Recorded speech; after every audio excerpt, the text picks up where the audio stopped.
ई शिक्षा कोष ऐप से उपस्थिति की अनिवार्यता खत्म, वंशीधर ब्रजवासी का कहना है। जी हाँ दोस्तों, आगे उन्होंने बताया है इस चीज को लेकर के ई शिक्षा कोष ऐप के माध्यम से उपस्थिति दर्ज करने की अनिवार्यता को खत्म करने की मांग की गई है।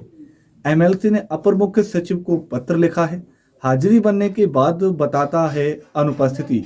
जी हाँ दोस्तों, नमस्कार। आप देख रहे हैं AP91 यूट्यूब चैनल। खबर देखने वाले आप तमाम दर्शक बंधुओं का मेरा प्यार भरा नमस्कार।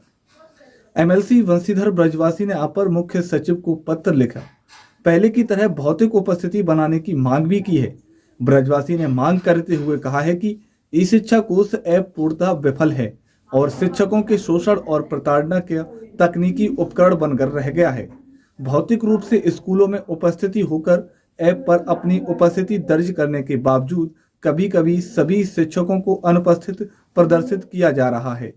लाखों शिक्षकों को एक ही दिन अनुपस्थित दिखाए जाने के कारण उपस्थिति के बावजूद इन शिक्षकों की वेतन की कटौती की जा रही है और स्थानीय पदाधिकारियों द्वारा इनसे स्पष्टीकरण पूछा जा रहा है।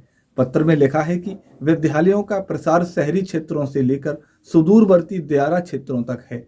ई शिक्षा कोष ऐप के माध्यम से उपस्थिति दर्ज करने की व्यवस्था को समाप्त कर भौतिक उपस्थिति के आधार पर ही भुगतान की पूर्ववत व्यवस्था की जाए।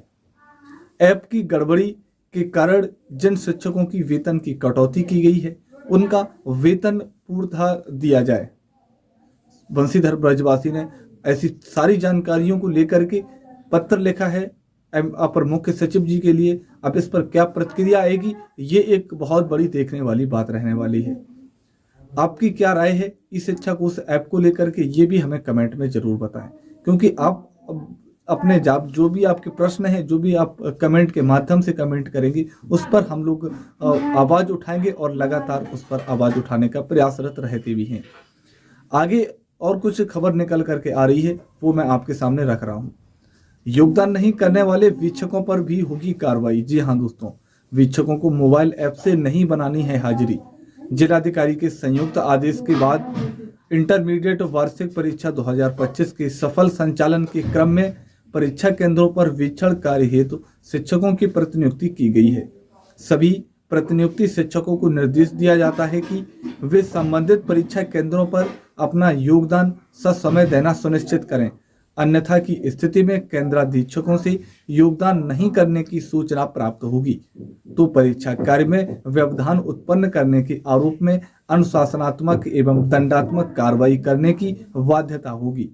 परीक्षा केंद्र पर केवल केंद्राधीक्षक की ही कीपैड वाला मोबाइल का उपयोग करेंगे।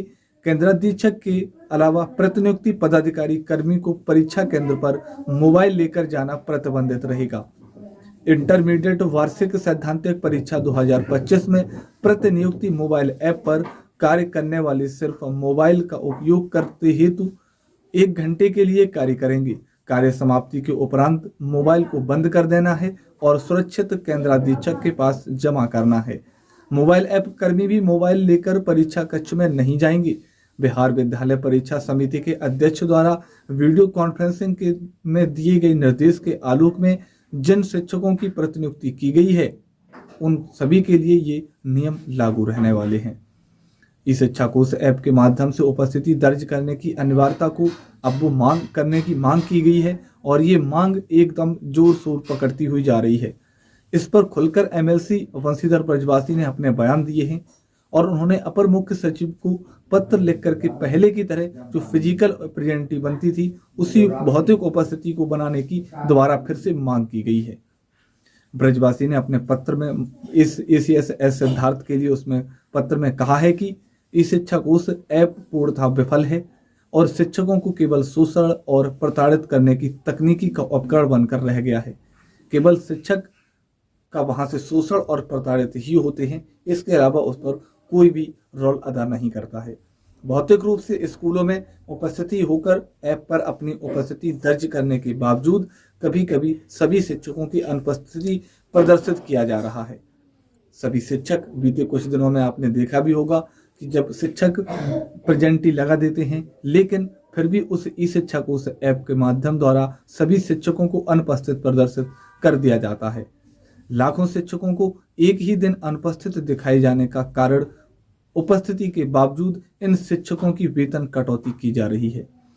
एक एक दिन में लाखों शिक्षक अनुपस्थित कर दिए जाते हैं और केवल शिक्षा विभाग उनका वेतन काटता है। लेकिन जहां पर उन्हें चेक करना चाहिए कि ई शिक्षा कोष ऐप पोर्टल में क्या दिक्कत आ रही है, इसके बजाय शिक्षकों के वेतन की कटौती की जाती है, जबकि शिक्षक विद्यालय के अंदर उपस्थित होते हैं और स्थानीय पदाधिकारियों द्वारा इनसे स्पष्टीकरण भी पूछा जाता है। आगे बंशीधर ब्रजवासी जी का कहना है अपने पत्र के द्वारा कि विद्यालयों का प्रसार शहरी क्षेत्रों से लेकर सुदूरवर्ती दियारा क्षेत्रों तक है।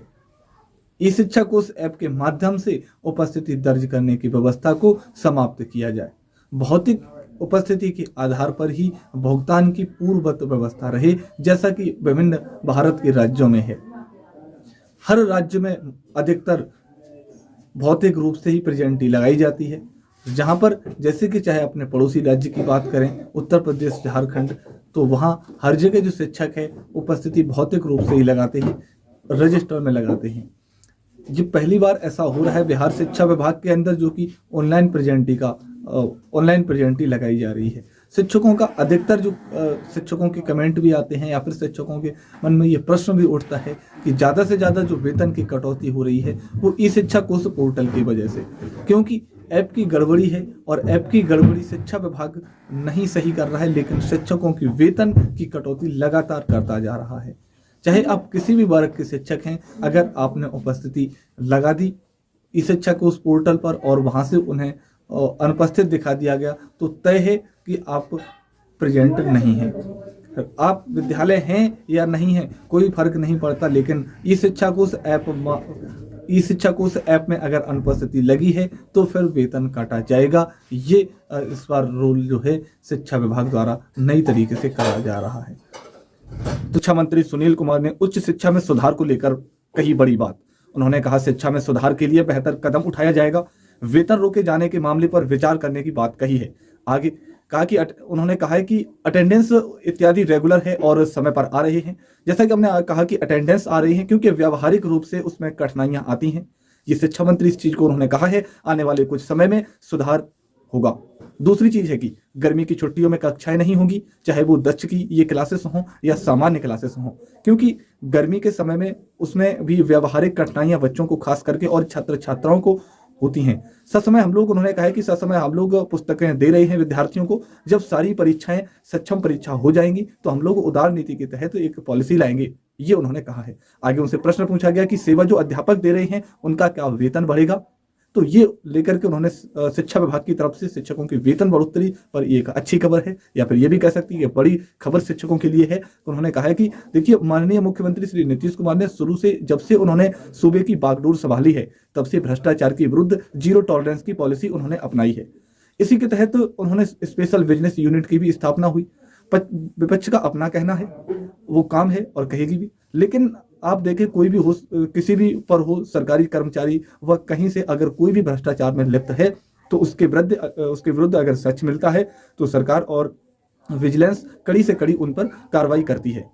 जो भी रिजल्ट जो है, हम लोग जो सक्षम की अन्य परीक्षाएं जो हैं डाउन हो जाएंगी, तो ये एक साथ पॉलिसी लाई जाएगी। ये बिहार के शिक्षा मंत्री के द्वारा इस चीज